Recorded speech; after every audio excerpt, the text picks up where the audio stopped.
السلام عليكم ورحمة الله تعالى وبركاته. واش راكم البنات؟ ان شاء الله تكونوا كامل بخير وعلى خير يا رب العالمين. البنات اليوم حبيت نشارك معكم الصابون، هذا صابون النيلة الزرقاء الصحراوية. كما شاركت معكم قبل عملت لكم ماسك تاع النيلة الزرقاء ونعت لكم كيفاش الخطوات.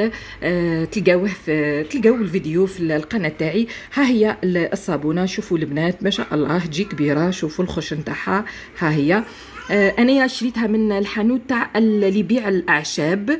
لقيت هديه، لقيت دماغ بزاف كوم هذه. لقيت صابون النيلة الزرقاء الصحراويه. كما تعرفوا الخدمه تاع اخواتنا الصحراويين يعني خدمه ما ترجعش لورا. تحياتي لكل ناس الصحراء اللي تابعوا فيا، نحبكم بزاف.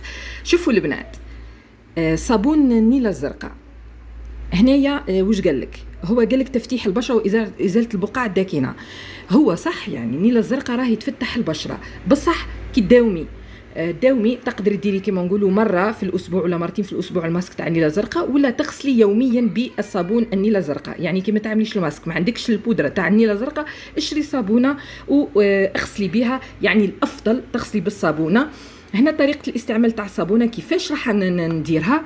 هنايا تغسلي وجهك عادي ومن بعد تعملي رغوه بين يديك وتديريها على كامل البشره تاعك.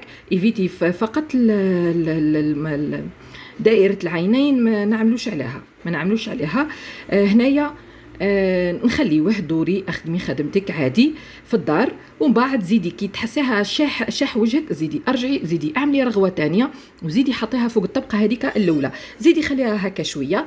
ومن بعد يعني تحكمي تقومي وجهك، تعملي قوماج لوجهك بالاصابع تاع يديك. هنايا وعلاه درنا طبقتين باش كومسا الطبقه تخشان هكا شويه وتعملي قوماج. هذاك الصابون يعني يقلع هذيك الطبقه الميته، ومش حتى ما عندكش طبقه ميته، يعني يفتح البشره. علاه راح نستعملوا هنا كما شفتوا الصيف، يعني البحر والشموسات هذيك كحاله البشره تاعي. داروا لي هكا شوي ديتاش، تعبت ميم البشره تاعي، تعبانه البشره تاعي. فوالا قلت خلي نستعمل الصابون هذا تاع النيلة الزرقاء. وش الحاجه اللي عجبتني؟ المكونات يا البنات. مكونات ها هما، فوالا شوفوا المكونات: زيت الجليسيرين، زيت الخروع، زيت جوز الهند، هيدروكسيد الصوديوم، النيلة الزرقاء والفيتامين او، وحاطين عطر. ها يعني مليان بالزيوت. يعني ما تخافوش. علاه قلت لكم انا اعملوا رغوه وخليوها كماسك، يعني او مليان بالزيوت. اللي تجي تقولي او صابون لا وما نخليوهاش على الوجه لازم يتشلل تمتم، لا، عخاطر هو مليان بالمكونات تاعو غير زيوت، تخليه تستعمليه كماسك عادي جدا. ومن بعد كي تغسلي اكيد راح تشطفي البشره تاعك مليح بالماء. ها هو نعت لكم العلبه ونعت لكم الصابونه كيفاش تجي. ها هي. المهم البنات كما تعرفوني انا نحب كي نعود راح نجرب حاجه نحب نشاركها مع حبوباتي.